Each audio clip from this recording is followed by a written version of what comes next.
বরং তারাই তো চাপ দিচ্ছে। তারা ভারতকে চাপ দিচ্ছে, জিএম কাদেরকে চাপ দিচ্ছে, মির্জা ফখরুলকে চাপ দিচ্ছে, চীনকে চাপ দিচ্ছে, পিটার হাসকে চাপ দিচ্ছে। তাদেরকে কে চাপ দিবে? কারা চাপ দিবে? উপজেলা নির্বাচনের প্রথম ধাপে বিএনপির কেন্দ্রের নির্দেশ অমান্য করে যারা প্রার্থী হয়েছিলেন তাদের সবাইকে তো বহিষ্কার করা হয়েছেই, এবং এই বহিষ্কৃতদের মধ্যে 28 জন ছিলেন চেয়ারম্যান পদপ্রার্থী, যাদের 21 জনই মোটামুটি শোচনীয় পরাজয় বরণ করেছেন। কেন তারা হারলেন? তাদের প্রতিপক্ষ সরকার দলীয় প্রার্থীরা প্রভাব বিস্তার করেছিলেন?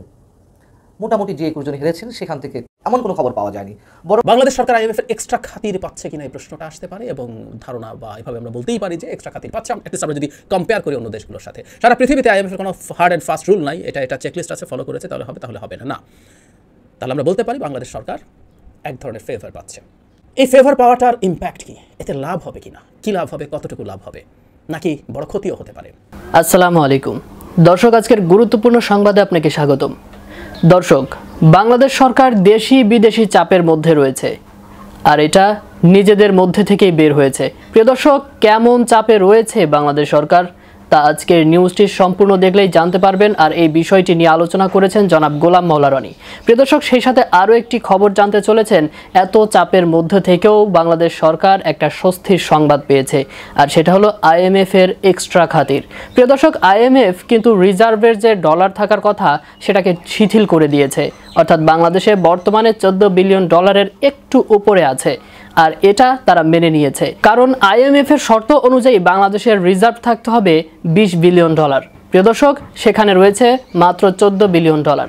তারপরও আইএমএফ সেটা মেনে নিয়েছে। প্রিয় দর্শক, এই এক্সট্রা খাতির বাংলাদেশের জন্য লাভ বয়ে আনবে না ক্ষতির সম্মুখীন হবে? প্রিয় দর্শক, এই বিষয়টি নিয়ে সুস্পষ্ট ধারণা প্রদান করেছেন জাহিদুর রহমান।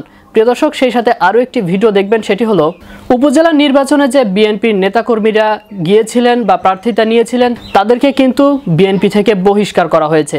প্রিয় দর্শক, তারা উপজেলা নির্বাচনে গিয়ে কিন্তু ভরাডুবির সম্মুখীন হয়েছে, তারা কিন্তু ভোটে জিততে পারেনি। প্রিয় দর্শক, এই বিষয় নিয়ে আরও বিস্তারিত আলোচনা করেছেন মঞ্জুরুল আলম পান্না। তো দর্শক, আর কথা বলবো না, দেখে আসবো আজকের কাঙ্ক্ষিত ভিডিওগুলো। তার আগে বলবো, যারা এখনো চ্যানেলটি সাবস্ক্রাইব করেননি অবশ্যই চ্যানেলটি সাবস্ক্রাইব করে পাশে থাকা বেল আইকনটি ক্লিক করে দিন।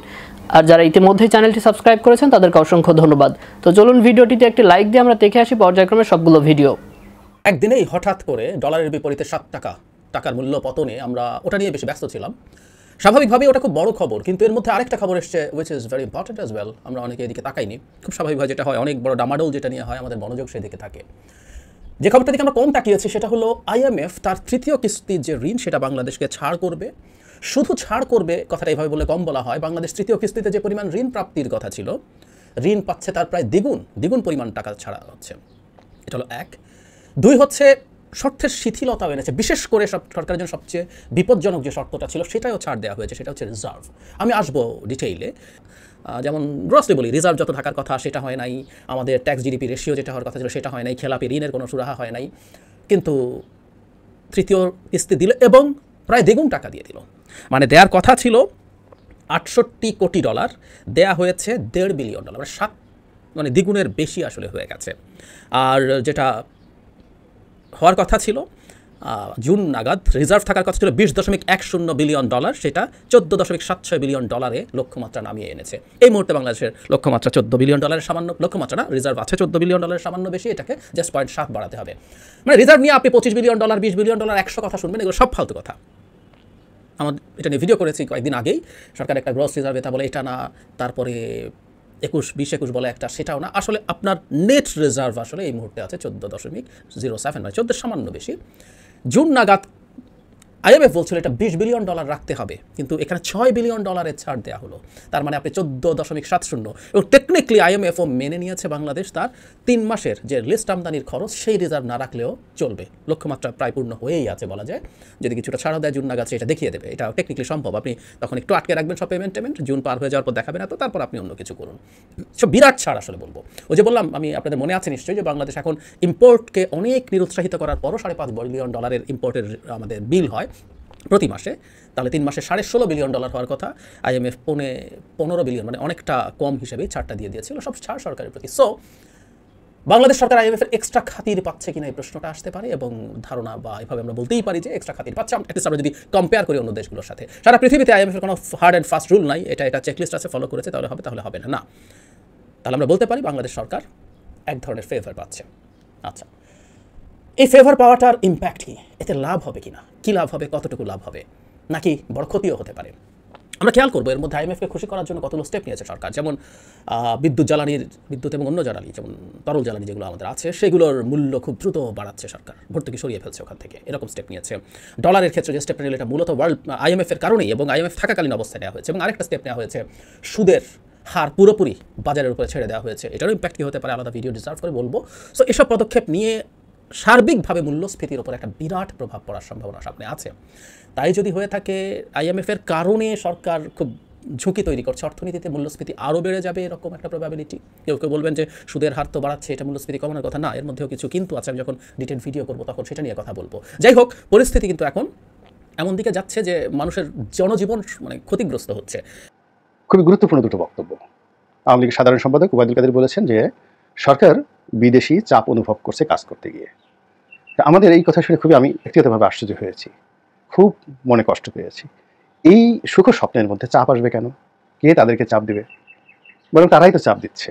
তারা ভারতকে চাপ দিচ্ছে, জিএম কাদেরকে চাপ দিচ্ছে, মির্জা ফখরুলকে চাপ দিচ্ছে, চীনকে চাপ দিচ্ছে, পিটার হাসকে চাপ দিচ্ছে।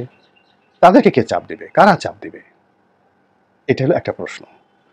দ্বিতীয় প্রশ্ন হলো মাননীয় প্রধানমন্ত্রী, যিনি থাইল্যান্ড সফর করে এলেন, এসে সংবাদ সম্মেলন করলেন।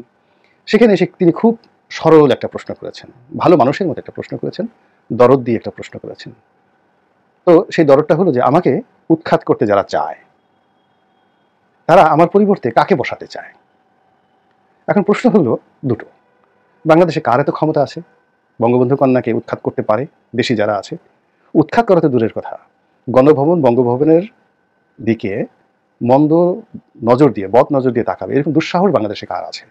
কেউ নাই। এমনকি আওয়ামী লীগের লোকজনেরও নেই, ওখান দিয়ে কেউ যায় না। আপনি গিয়ে দেখবেন বঙ্গভবন গণভবন রীতিমতো খা খা করছে। এমনকি আগে বঙ্গভবন গণভবনের দাওয়াত পাওয়ার জন্য মানুষের মধ্যে যে হুড়োহুড়ি তৈরি হয়ে যেত, এখন ঠিক সেই জিনিসটিও নেই। কেন নাই? এটা আবার একটা ভিন্ন একটা প্রসঙ্গ। কাজেই বঙ্গভবন গণভবন যেখানে খা খা করছে, সেখানে তাকে উৎখাত করে নতুন কেউ যাওয়ার জন্য এই মুহূর্তে কারো আগ্রহ আছে, উৎসাহ আছে বাংলাদেশে, এরকম কোনো নির্বোধ লোক আমি দেখি না। অন্যদিকে বিদেশি যারা আছেন, বিদেশে কারা আছেন? ভারত আমাদের শেখ হাসিনার বিরুদ্ধে কোনো প্রার্থীকে দাঁড়া করাবে, শেখ হাসিনাকে উৎখাত করবে, এটা পূবের চাঁদ পশ্চিমে গেল কেউ বিশ্বাস করবে না। বরং শেখ হাসিনাকে আরও কত কাল, আরও কত বছর, আরও কত যুগ, কিংবা আরও 100 বছর তাকে কী করে ক্ষমতায় রাখা যায় তার জন্য ভারত সর্বশক্তি নিয়োগ করবে। আর আমেরিকাকে নিয়ে আমরা যে কথাগুলো শুনেছিলাম, যে আমেরিকা আওয়ামী লীগের বিরুদ্ধে কাজ করছে, আমেরিকা বিএনপির দপ্তর সম্পাদক হিসেবে পিটার ডি হাস কাজ করছে, বিএনপির মুখপাত্র হিসেবে জো বাইডেন কাজ করছে, এগুলো এই ডামি নির্বাচনের পরে এখন প্রকাশিত হয়েছে যে সবই ছিল অভিনয়। আমেরিকা মূলত আওয়ামী লীগের ডামি, আওয়ামী লীগের প্রতিচ্ছবি, আওয়ামী লীগের ছায়া। আওয়ামী লীগের সেবা করার জন্যই পিটার ডি হাসকে পাঠানো হয়েছে। আর মিস্টার জো বাইডেন নির্বাচিত হয়েছেন মূলত শেখ হাসিনার কথা শোনার জন্য। যখন তিনি এগিয়ে এসে শেখ হাসিনার সঙ্গে সেলফি তুললেন, আমাদের দেশে অনেক লোক ঠাট্টা করেছে, মস্কারা করেছে, কিন্তু আমি কিন্তু বলেছিলাম যে ঘটনা কিন্তু অন্যরকম, এবং এটা নিয়ে অনেকে আমাকে খুব ট্রল করেছেন। আমি বলেছিলাম ডয়েস ভ্যালিতে, খালেদ মহিউদ্দিন সাহেবের ডয়েস ভ্যালিতে নির্বাচনের আগে, যে শেখ হাসিনাকে ছোট মনে করার কোনো কারণ নাই, মিস্টার জো বাইডেন নিজে এসে অনুরোধ করে তারপর শেখ হাসিনার সঙ্গে ছবি তুলেছেন। এবং আপনি দেখুন শেখ হাসিনা যে ছবি, তার যে ফেস, তার তুলনায় মিস্টার জো বাইডেন ছিলেন অনেক উৎফুল্ল, হাসি খুশি। তিনি শেখ হাসিনার সঙ্গে ছবি তুলে নিজেকে খুব ধন্য মনে করেছিলেন। একইভাবে নরেন্দ্র মোদী, আপনি চিন্তা করেন বাংলাদেশে একটা বিদ্যুৎ প্ল্যান্ট উদ্বোধন করা হবে, নরেন্দ্র মোদী দিল্লিতে বসে থাকেন, কখন শেখ হাসিনার সঙ্গে অনলাইনে যুক্ত হয়ে তিনি সেই প্রকল্পটি উদ্বোধন করবেন। আমরা অনেকে দিল্লিকে দাদা বলার চেষ্টা করি, দিল্লিকে বাংলাদেশের প্রভু বলার চেষ্টা করি, কিন্তু বাস্তবতা দেখে শেখ হাসিনার সঙ্গে নরেন্দ্র মোদীর যদি আপনি তুলনা করেন, নরেন্দ্র মোদীকে মনে হবে শেখ জামাল অথবা শেখ রাসেল, এরকম শেখ হাসিনা মাননীয় প্রধানমন্ত্রী তার ছোটো ভাইয়ের মতো তিনি তাকে ট্রিট করেন, এবং সেইভাবে তিনিও দিদি দিদি করে তিনি মমতা ব্যানার্জিকেও দিদি করেন। কিন্তু শেখ হাসিনাকে তিনি যেভাবে দিদি বলেন, সত্যিকার অর্থে মনে হয় যেন শেখ হাসিনাকে তিনি অন্তর থেকেই দিদি বলেন এবং তাকে সেইভাবে সম্মান করেন। তো সেই ভারত, সেই অমিত শাহ কী করে শেখ হাসিনাকে দূরে রাখবেন? আর পাকিস্তান তো এখন নিজেদেরই যান বাঁচানোর দায় হয়ে গেছে। তাদের আইএসআই বলতে কোনো সংগঠন আছে, অন্য দেশের কোনো রাজনীতির ব্যাপারে মাথা ঘামাবে, নাক গলাবে, এইরকম কোনো তাদের যে পরিকল্পনা, তাদের তো এখন পেটে চলে না, খাবারই খেতে পায় না, সেনাবাহিনীর পোশাক কেনার মতো টাকা নেই। এবং সেখানকার প্রধানমন্ত্রী বাংলাদেশের উন্নয়নের জয়গান তিনি গাইছেন, ইমরান খানও গাইতেন, আর এখন তিনি রয়েছেন শাহবাজ শরীফ, তিনিও গাইছেন। চীন সকাল বিকাল সেখানে গোপনে প্রকাশ্যে পররাষ্ট্রমন্ত্রীকে পাঠিয়ে সরাসরি চীনের প্রেসিডেন্ট যেখানে বাংলাদেশের দাবিদারি করছে, সেখানে শেখ হাসিনাকে কে সরাবে, কে চাপ দিবে? কাজে তাহলে এই কথাগুলো কেন আসছে এই কারণে যে মূলত রাজনীতির ময়দানে তো প্রতিপক্ষ নেই, শব্দ নেই, শব্দ ছাড়া মানুষ বাঁচতে পারে না, কোলাহল ছাড়া মানুষ বাঁচতে পারে না। তো এই কোলাহলগুলো আওয়ামী লীগ নিজেরা সৃষ্টি করার চেষ্টা করছে। নানা রকম নাটক, নানা রকম মঞ্চ নাটক, নানা রকম ডায়ালগ, বিভিন্ন রকম প্রক্রিয়া করে তারা জনগণের সহানুভূতি নিতে চাচ্ছে। তাদের ধারণা আওয়ামী লীগ সরকার চাপের মধ্যে আছে, এই কথা শুনলে লক্ষ লক্ষ মানুষ দেশপ্রেমে উদ্বুদ্ধ হয়ে রাস্তায় নেমে আসবে এবং ইয়া ওবায়দুল কাদের, ওবায়দুল কাদের বলে বুক থাপড়াবে। যেভাবে কারবালার ঘটনার পর ইমাম হোসেনকে নিয়ে মাতম করেছিল মানুষ, এইভাবে আওয়ামী লীগের জন্য ওবায়দুল কাদের সাহেবের জন্য মাতম করবে সবাই, যে কার এত দুঃসাহস ওবায়দুল কাদের সাহেবকে চাপ দেয়, কার এত দুঃসাহস ওবায়দুল কাদেরের স্বার্থের বিরুদ্ধে কথা বলে। এই বিষয়গুলো নিয়ে মানুষ রাস্তায় নেমে আসবে।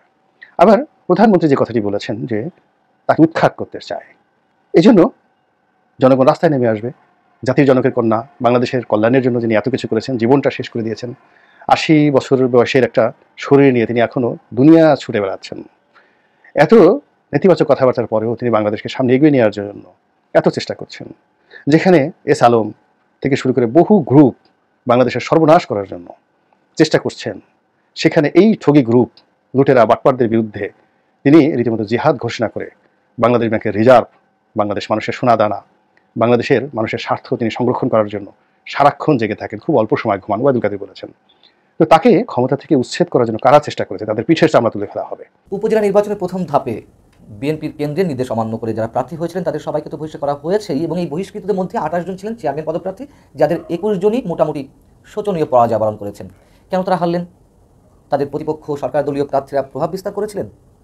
মোটামুটি যে 21 জন হেরেছেন সেখান থেকে এমন কোনো খবর পাওয়া যায়নি, বরং বিএনপির কোনো প্রার্থী প্রভাব বিস্তারের চেষ্টা করেছেন।